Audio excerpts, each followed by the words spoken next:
Good morning students. मैं doctor Manju Kanchal. आज हम BA third year paper second western world 15th century to 1848 जो हमारा टाइम पीरियड है उसके अकॉर्डिंग सिलेबस डिस्कस करेंगे। आपके सिलेबस को 5 यूनिट में बांटा गया है। पहली यूनिट में आपके 4 टॉपिक हैं। आपने फर्स्ट ईयर और सेकंड ईयर में भारत के इतिहास का अध्ययन किया है, जिसमें प्राचीन भारत और मध्यकाल भारत। आज हम थर्ड ईयर में आने के बाद वेस्टर्न वर्ल्ड यानी यूरोप का इतिहास या विश्व के इतिहास के राजनीतिक घटनाओं के संबंध में चर्चा करेंगे और उसका अध्ययन करेंगे। सबसे पहला जो आपका टॉपिक है वो है आपके सामंतवाद, फ्यूडलिज्म जिसको हम कहते हैं, अंग्रेजी में जिसे हम कहते हैं फ्यूडलिज्म। और उस फ्यूडलिज्म में के बारे में आप फर्स्ट ईयर और सेकंड ईयर में पढ़ चुके हैं। यहाँ हम यूरोप के संदर्भ में सामंतवाद का अध्ययन करेंगे। इस टॉपिक में सामंतवाद का अर्थ क्या है, इसका उदय किस प्रकार से हुआ, इसका विकास किस प्रकार से हुआ, सामंतवाद के कारण क्या थे और इनकी कार्यविधि क्या थी और सामंतों के कर्तव्य क्या थे, और अंत में सामंतवाद का पतन किस प्रकार से हुआ, इसके बारे में इस टॉपिक में अध्ययन करेंगे। दूसरा टॉपिक जो आपका रहेगा वो है आपका रेनेसा। अंग्रेजी में जिसे हम रेनेसा कहते हैं उसको हिंदी में कहते हैं पुनर्जागरण। 5वीं शताब्दी से लेकर 14वीं शताब्दी तक यूरोप में अंधकारमय युग के नाम से जाना जाता है, यानी यूरोप में किसी भी प्रकार का विकास नहीं हुआ। 14वीं शताब्दी के बाद यूरोप में जागृति आई और परिवर्तन आया। इस टॉपिक में हम यह अध्ययन करेंगे कि इस परिवर्तन का क्या कारण था, इसका अर्थ क्या है, पुनर्जागरण की विशेषताएं क्या है।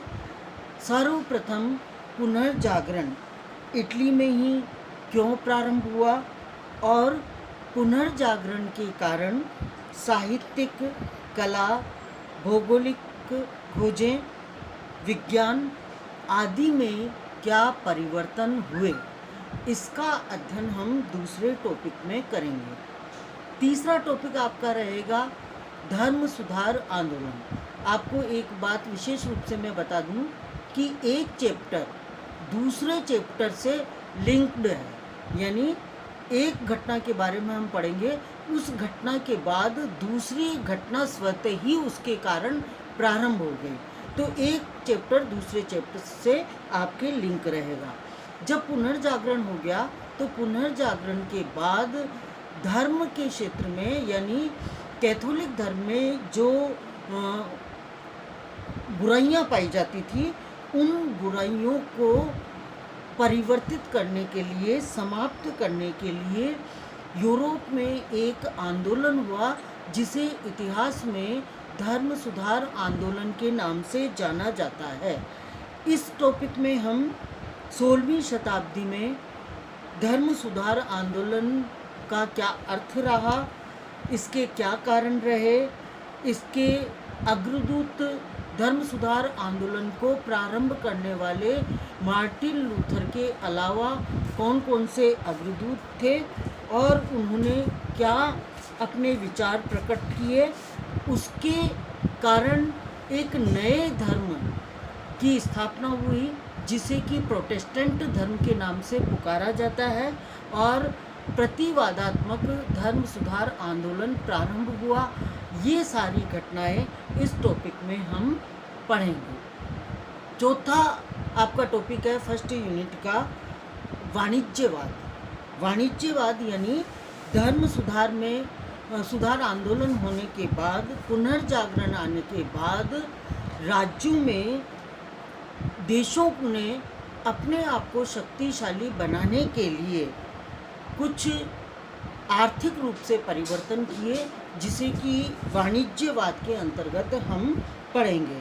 अब वाणिज्यिक जो क्रांति हुई, उस क्रांति के क्या कारण रहे और संचार साधनों में किस प्रकार से सुधार किए गए हैं और किस प्रकार से व्यापारिक संगठन स्थापित किए गए हैं, वाणिज्यवाद के उद्देश्य क्या रहे और इसके उदय के क्या कारण थे, और इस व्यापारिक वाणिज्यवादी विचारक कौन कौन थे, इन सब का अध्ययन इस टॉपिक के अंतर्गत हम करेंगे।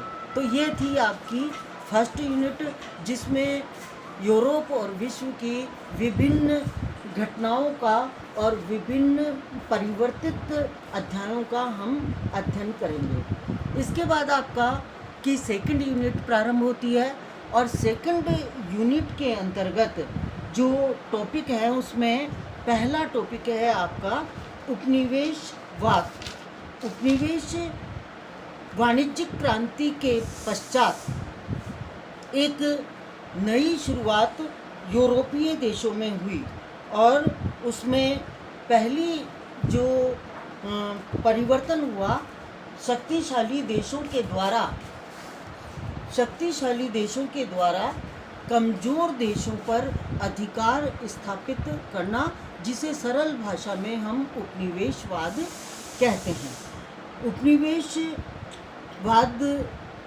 के उद्देश्य क्या थे, किस प्रकार से सर्वप्रथम पुर्तगालियों ने अपने उपनिवेश यूरोप में स्थापित किए और विश्व में स्थापित किए, और उसके पश्चात अंग्रेज़ों और फ्रांसीसियों ने अपने उपनिवेश स्थापित किए।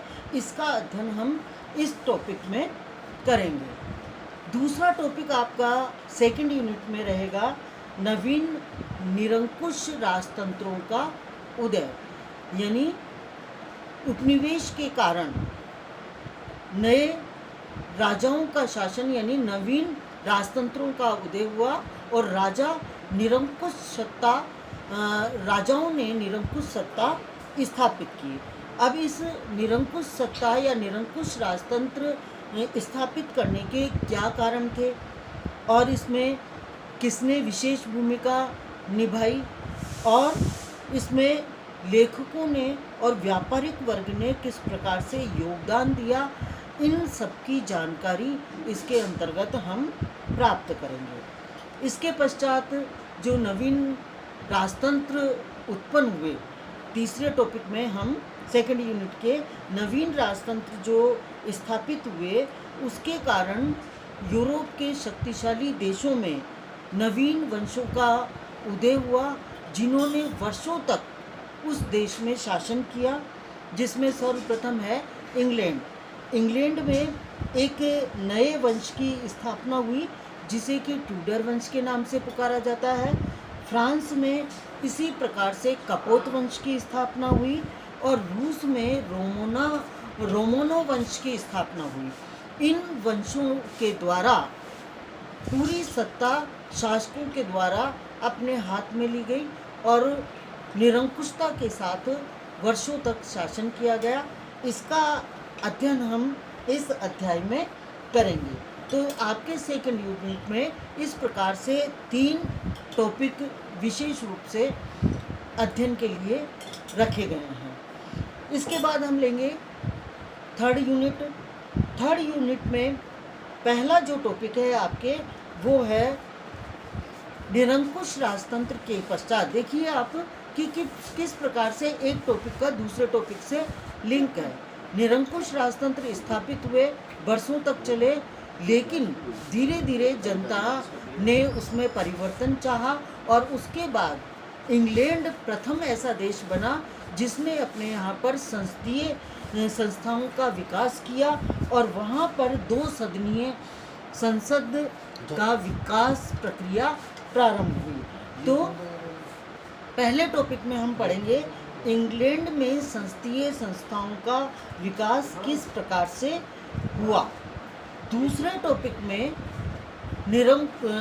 उपनिवेशों से स्वतंत्रता प्राप्त करने के लिए या परतंत्रता से मुक्त होने के लिए अमेरिका ने इंग्लैंड जैसे शक्तिशाली देशों का विरोध किया और स्वतंत्रता प्राप्ति का प्रयास किस प्रकार से किया, जिसमें शक्तिहीन होने के बावजूद शक्तिशाली इंग्लैंड को, अंग्रेज़ों को पराजित करने का कार्य अमेरिका ने किया। और ये इस टॉपिक में हम इसके कारण क्या रहे, युद्ध के कारण क्या रहे, परिणाम क्या रहे, अमेरिका के स्वतंत्रता संग्राम का महत्व क्या है, इन सब का अध्ययन इस टॉपिक में हम करेंगे।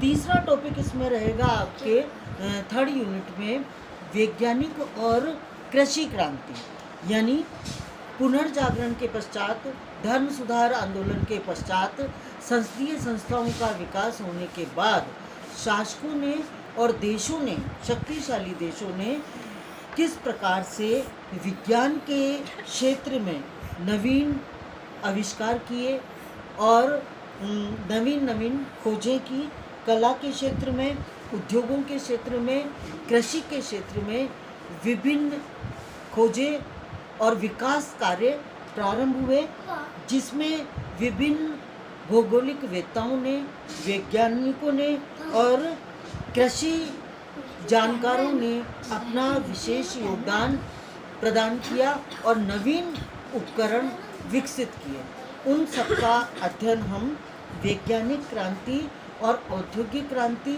जिसे हम कृषि क्रांति भी कहते हैं, इसके अंतर्गत पढ़ेंगे। तो ये थी आपकी तीसरी यूनिट। इसके बाद चौथी यूनिट में आपका फर्स्ट टॉपिक जो रहेगा वो है फ्रांस की राज्य क्रांति।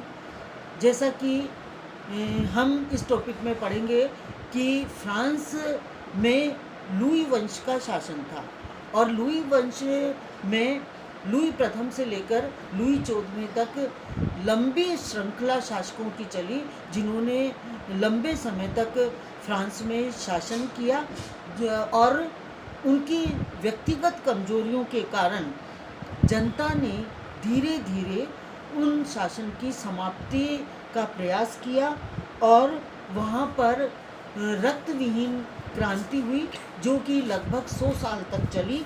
और उस क्रांति के क्या कारण रहे, उस क्रांति में किन विचारकों ने योगदान दिया और उसकी घटनाएं क्या रही, इन सब का अध्ययन इस टॉपिक में हम करेंगे। इसके बाद दूसरा टॉपिक आपके आएगा कि फ्रांस में नेपोलियन बोनापार्ट का किस प्रकार से उदय हुआ और किस प्रकार से उसने सत्ता को हस्तगत किया।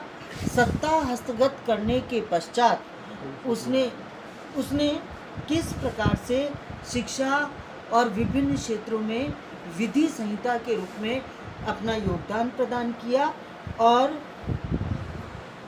उसकी महत्वाकांक्षाओं के कारण किस प्रकार से उसका पतन हुआ, इन सब चीज़ों का अध्ययन हम इस टॉपिक में करेंगे। इसके बाद तीसरा टॉपिक आपका आएगा वियना कांग्रेस, यानी एक नए युग का प्रारंभ यूरोप में हुआ, जिसे अनुदारवाद का युग के नाम से पुकारा जाता है। नेपोलियन बोनापार्ट के पतन के बाद यूरोप में विभिन्न समस्याएं उत्पन्न हुई और उन समस्याओं के कारण एक संगठन की स्थापना की गई, जिसे इतिहास में वियना कांग्रेस के नाम से पुकारा जाता है। और इस वियना कांग्रेस की कार्यप्रणाली क्या रही, इसके सिद्धांत क्या थे और वियना कांग्रेस के निर्णय क्या थे, इन सब की समीक्षा इस अध्याय के अंतर्गत हम करेंगे। इसके बाद नेक्स्ट जो आपका ये रही आपकी चौथी यूनिट। इसके बाद हम पांचवी यूनिट लेंगे और पांचवी यूनिट में पहला जो टॉपिक रहेगा वो है आपके अनुदारवाद युग में यूरोप में एक नवीन व्यवस्था की स्थापना की गई, जिसे यूरोप की संयुक्त व्यवस्था के नाम से पुकारा जाता है। इसमें हम यूरोप में इस संयुक्त व्यवस्था की स्थापना के क्या कारण थे, 4 राष्ट्रों के द्वारा किस प्रकार से एक मैत्री संगठन बनाया गया, संयुक्त व्यवस्था की क्या कार्य प्रणाली क्या रही और इस संयुक्त व्यवस्था की असफलता के क्या कारण थे, इसका अध्ययन हम इस टॉपिक में करेंगे। इसके बाद यूरोप में एक नया युग प्रारंभ हुआ और ऑस्ट्रिया में एक निरंकुश शासक मेटरनिक का उदय हुआ।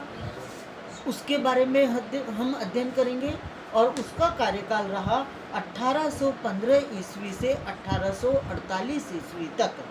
इस युग में पूरे यूरोप में उसकी धुरी के चारों तरफ पूरा यूरोप चक्कर लगाता था, यानी पूरे यूरोप में मेटरनिक की कार्यप्रणाली चलती थी।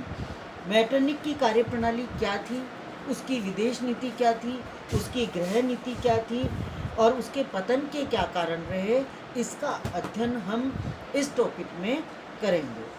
5वीं यूनिट में आपका अंतिम जो टॉपिक रहेगा वो है 1830 और 1848 का क्रांतिकारी आंदोलन। यानी फ्रांस में 2 क्रांतियां हुई जिसे कि 1830 और 1848 की क्रांतियां कहते हैं। किन शासकों के शासनकाल में ये क्रांतियां हुई और उस क्रांति के क्या कारण रहे और उस समय की गृह नीति क्या रही, विदेश नीति क्या रही, क्रांति का स्वरूप क्या था, क्रांति का महत्व क्या था और ये क्रांति क्यों असफल रही, इसका अध्ययन हम इस अंतिम अध्याय में करेंगे। इस प्रकार से आप 5 यूनिट में इन टॉपिक्स को बांटकर 17 टॉपिक्स में हम इस सिलेबस का अध्ययन करेंगे। नेक्स्ट लेक्चर में, व्याख्यान में हम फर्स्ट टॉपिक का अध्ययन करेंगे। तो ये रहा आपका सिलेबस। थैंक्स। ओके।